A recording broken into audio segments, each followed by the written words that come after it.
Kembali lagi di Cerita Cinta Channel. Jangan lupa like, comment, and subscribe ya. Terima kasih. Di dalam ruang kerja Anggara, di tangan Lisa sekarang memegang selembar cek. Ya, akhirnya Lisa dan Anggara sepakat untuk sebuah kontrak pernikahan. Keduanya kini sedang menandatangani perjanjian secara bergantian. Kita akan menikah seminggu lagi, ucap Anggara ketika memasukkan kertas-kertas itu ke dalam amplop coklat besar. Tidak ada pesta, jangan pernah berharap akan hal itu, tambah Anggara. Satu lagi, tidak ada yang boleh tahu perjanjian pernikahan ini. Jika ini terbongkar dan ini ulahmu, akan saya pastikan kamu akan membayar ganti rugi 2 kali lipat, ucap Anggara tegas. Spontan Lisa menatap pria yang duduk di depannya. Ia mengangkat wajahnya tinggi hingga mata keduanya sejajar. Ingin protes, tapi apa daya, Lisa sudah terdesak. Ia ingin uang. Akhirnya ia menurut saja. Sekarang kau boleh pulang, titah Anggara. Baik, Pak. Lisa keluar ruang kerja Anggara dengan lemas. Seminggu dari sekarang, ia akan jadi istri pria beku tersebut. Entah apa yang akan terjadi ke depannya. Lisa sudah pasrah. Tiba-tiba ia menatap cek yang diberikan Anggara. Untuk sesaat ia merasa lega, setidaknya sang ibu dan adik perempuannya yang selamat akan mendapat pengobatan yang terbaik. Tidak masalah jika harga dirinya yang akan ditukar dengan semua itu. Di dalam mobil, Rio sedang mengantar Lisa pulang. Ke rumah sakit Ibnu Sina, Pak Rio. Siapa yang sakit? Kenapa tidak pulang dulu? Lisa diam, enggan menjawab. Kata Pak Anggara, saya harus mengantar sampai rumah, sekalian mengambil berkas penting. Mendengar kata-kata Rio, mata Lisa malah langsung perih. Ia kembali teringat rumahnya yang hancur terbakar, dan Rio jelas kaget karena tangis Lisa pecah. Lisa, Lisa masih duduk di dalam mobil yang terparkir di parkiran rumah sakit, sedangkan Rio, pria itu memilih keluar, membiarkan Lisa mengeluarkan perasaannya. Ia memberikan ruang bagi Lisa untuk menenangkan diri sekaligus mengeluarkan semua rasa sesaknya. Kini pria itu hanya bersandar di belakang mobil, sembari mengapit benda kecil yang mengeluarkan asap di ujungnya. Ia sesap sesekali, kemudian melihat ke belakang, memastikan Lisa masih di dalam mobil. Siapa yang akan mengira ceritanya akan jadi seperti ini? Gumam Rio yang kemudian membuang puntung yang sudah habis. Pria itu kemudian masuk, kembali berbicara pada Lisa atas apa yang sudah terjadi sampai gadis itu kehilangan tempat tinggal. Apa ini alasan Lisa sampai datang pada bosnya? Pikiran Rio berkecamuk. Minum ini, Rio memberikan sebotol air mineral pada Lisa. Tisu, pinta Lisa sambil mengusap wajahnya. Rio pun meraih kotak tisu, kemudian meletakkan di pangkuan Lisa. Terima kasih Pak Rio, ucap Lisa lirih. Jadi apa yang harus saya katakan pada Pak Anggara? Apa harus saya katakan yang sejujurnya? Jangan, tidak usah, ucap Lisa sembari menatap Rio, sekretaris Anggara. Mengapa? Tidak perlu, kata Lisa penuh keyakinan.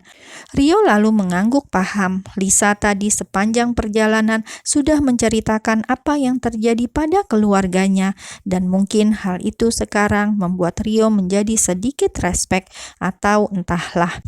Yang jelas cara Rio menatap tidak sedingin dan sesinis seperti yang sudah-sudah. Kalau begitu, saya permisi karena ada banyak hal yang perlu saya urus.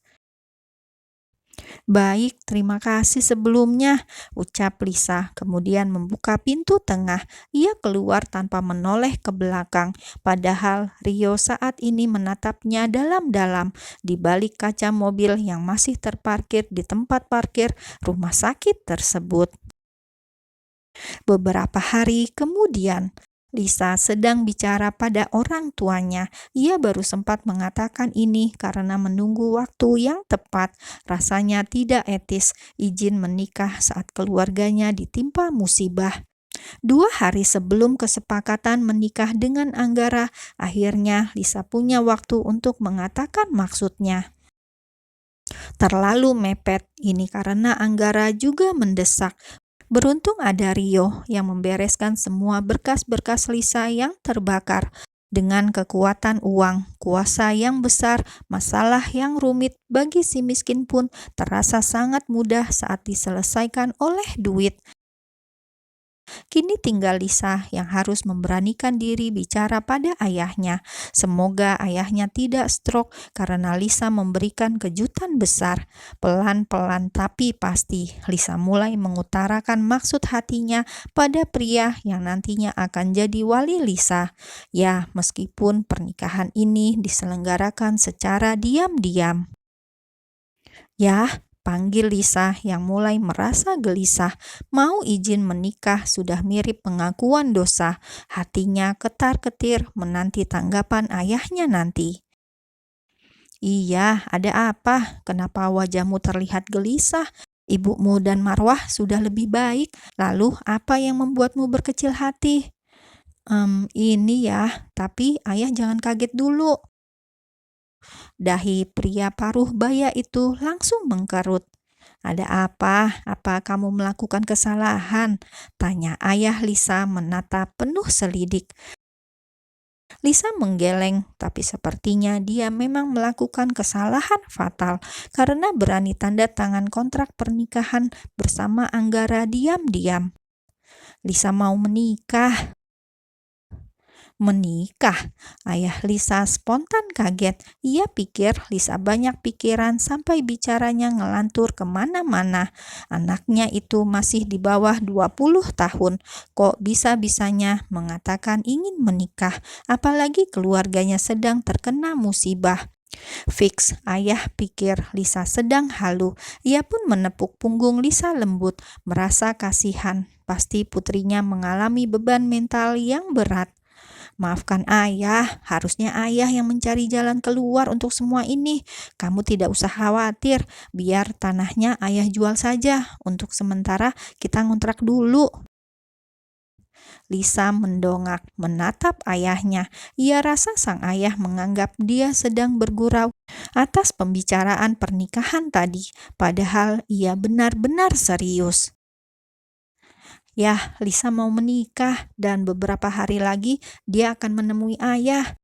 Ucap Lisa asal, padahal Anggara tidak pernah mengatakan hal yang demikian. Ayahnya semakin sedih. Ia merasa Lisa sudah mulai terganggu karena bicaranya semakin ngelantur. Ini pasti sangat berat untukmu, Lisa. Maafkan ayah karena tidak berdaya seperti ini. Maafkan kekurangan ayah selama ini yang belum bisa membuat kalian bahagia. Lisa langsung berdiri menepis lengan ayahnya. Ayah tidak perlu minta maaf. Cukup restui Lisa menikah. Lisa akan menikah dengan duda kaya raya. Cetus Lisa yang tidak suka melihat ayahnya terus meminta maaf atas keadaan ini semua. Ayah Lisa sendiri langsung menundukkan wajah, mengusap wajahnya dengan berat, seakan kasihan pada kondisi Lisa saat ini yang sepertinya sangat tertekan. Sepertinya Lisa mengalami tekanan yang berat sampai dia memikirkan yang bukan-bukan. Batin ayah Lisa yang sedih melihat anaknya bicara aneh-aneh. Suasana kediaman Anggara tampak sepi dari depan, tapi ketiga mobil Anggara ada di rumah tersebut. Artinya si pemilik rumah sedang berada di rumah. Ruang tamu. Anggara sedang menatap Rio yang tengah membereskan semua berkasnya dan Lisa. Hitungan hari keduanya akan meresmikan pernikahan. Anggara nekat melakukan hal itu karena sudah risih sang mama terus saja mendesak menikahi Jessica.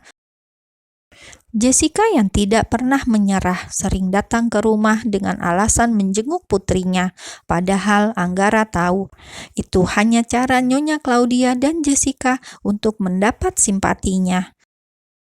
Karena Lisa datang sendiri tanpa paksaan, akhirnya Anggara pun merencanakan ide gilanya kembali mencari wanita untuk jadi istri sementara, hanya sebagai tameng agar sang mama tidak memaksa lagi untuk ia menikah.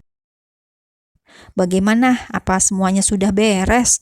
tanya Anggara. "Sudah, Pak." "Baiklah, siapkan semuanya. Pastikan hari itu tidak ada yang mengganggu. Kosongkan semua agenda dan jangan biarkan Jessica mengacau. Begitu juga dengan mama saya." Rio mengerutkan dahi. "Nyonya Claudia tidak diberitahu, Pak." Anggara tersenyum miris. "Kamu ingin acara ini gagal?" sindir Anggara. Ia yakin jika sang mama tahu ia akan menikahi Lisa, pasti sang mama akan membuat perhitungan dan dengan gencar menggagalkan acara ini. Oleh sebab itu, Anggara memilih menikah diam-diam. Kalau sudah beristri, lalu mamanya bisa apa? Itulah yang ada dalam benak pria beranak satu tersebut. Sedangkan Rio, ia hanya garuk-garuk kepala. Baru kali ini ia menghadapi kasus yang seperti ini. Tapi ini kan pernikahan kontrak, jadi tidak aneh jika bosnya itu ingin semua dilakukan secara diam-diam. Diam-diam menikah, kemudian diam-diam pisah.